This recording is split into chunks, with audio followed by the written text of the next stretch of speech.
ఒక గ్రామంలో అర్జున్ అనే చిన్న బాలుడు తన తల్లితో కలిసి ఒక చిన్న ఇంట్లో జీవించేవాడు. వాళ్లకి అంతగా సంపద లేదు, కాని అర్జున్కి గొప్ప హృదయం ఉండేది.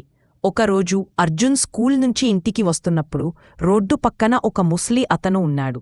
అతడు చాలా ఆకలిగా, అలసిపోయినట్టు కనిపించాడు.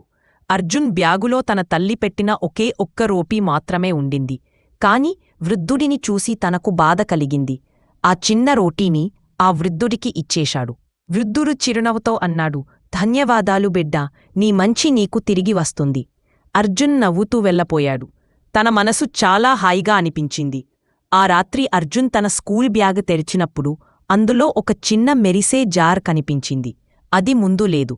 తెరిచేసరికి అది బంగారు కాంతితో ప్రకాశించింది.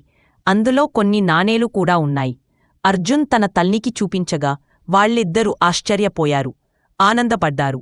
అప్పటినుండి అర్జున్ ఎవరికైనా సహాయం చేసినప్పుడల్లా ఆ జార్లో ఏదో ఒక మంచి వస్తువు ఉండేది. కొన్నిసార్లు ఆహారం, కొన్నిసార్లు దుప్పట్లు, కొన్నిసార్లు తల్లికోసం మందులు. దీనిని బట్టి అర్జున్ అర్థం చేసుకున్నాడు, ఎవరి పట్ల అయినా దయ చూపిస్తే అది మనకే తిరిగి వస్తుంది.